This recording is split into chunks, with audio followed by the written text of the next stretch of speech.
Hi, my name is Fred Geyer, and this is my confessional. I teach math here at Effort High School, and this year I am currently teaching Keystone Algebra, Pre-Calculus, and Calculus. AP Calc, AB to be more specific. And as far as I know, since the beginning of the year, there's nothing real important that's happened. I did go to Galapagos Islands this morning, but most of you already saw those pictures, so I will just move on. If I had to evaluate what I've learned so far in this cohort, I can think of two major themes that come to mind. The first theme that I can think of is that the digital generation learns differently than we did, and we have to make sure that we understand the way they learn before we can actually teach them. A specific example of this I witnessed just last week, maybe 2 weeks ago, when we had advisory period. The students had to sign up for a meeting time with their guidance counselor, and the directions were clearly spelled out on the website. However, they couldn't do it because they immediately jumped right to the scroll bar, scanned the page from top to bottom, got to the bottom of the page, and when there was no button or anything to do at the bottom of the page, they had no idea what to do. So that was just an example of, we talked about last course, of how they read things differently, and specifically how they read websites. Now, the second theme that I can think of that really stands out in evaluating what I've learned came to me when I was listening to the NPR broadcast. And it's kind of content specific when it comes to math. We know that math is a different animal than a lot of the different other subjects.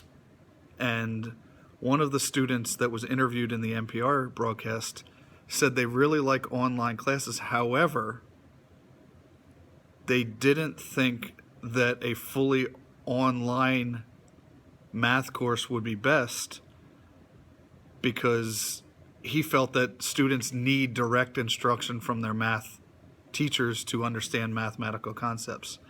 Personally, I felt this all along, and that's why I've always said that I would like to teach in more of a blended environment than a strictly online. And the reason I felt this at the very beginning, and it kind of just reinforced it, is because I've had several students over the past 2 years try an online course and then come back to the regular classroom, and some of them just for math. They would come to school just for math because they couldn't understand the way the math was being taught in an online forum. Now, if I have to look at one thing that really has shaken me to the core, is basically just the setup of our educational system.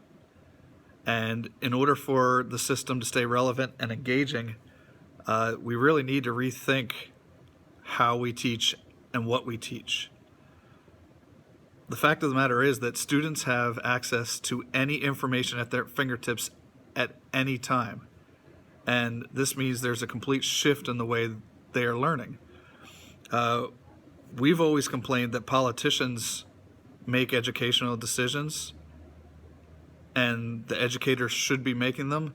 But I think even now it's more important that the decision makers see that education is not the way it was when they were in school, and it's a completely different generation, and they learn completely differently.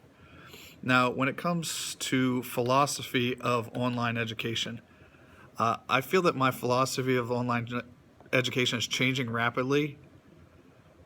And I really felt this way when I was observing the field experience in 633. I feel like it's really becoming more important that as an educational system, we focus on mastery instead of time it takes to acquire information. Right now, we say you have to learn all this Algebra 1 in 1 year, otherwise you don't get a credit for it. I think that completely needs to change. The cooperating teacher that I observed had 75 students, and all his students were in different locations in the course because they were basically working at their own pace. The online environment provides us with a means to make sure we don't leave students behind, but then I don't think we should be penalizing them if they don't work as fast as some of their peers. But as long as our educational system is still working on a 1900s philosophy, I think there's still little that the classroom teacher can do to change this. I think it needs to change as a whole by the people that make decisions in and for education. With regards to just deconstructing our teaching in a face-to-face classroom, we are being encouraged at the school to incorporate more and more technology and more different types of teaching, like stations and differentiated instruction.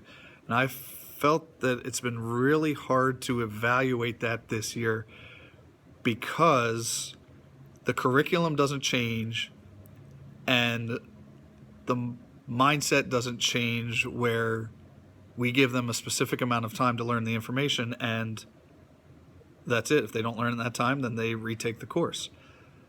I've been attempting to use more technology, especially in the form of formative assessments, but when I teach 6 classes and 2 of them are new, it just seems like time-wise, I don't have the time to create, use, compile all the data I gathered, and then go back and go over things because I still need to keep moving forward.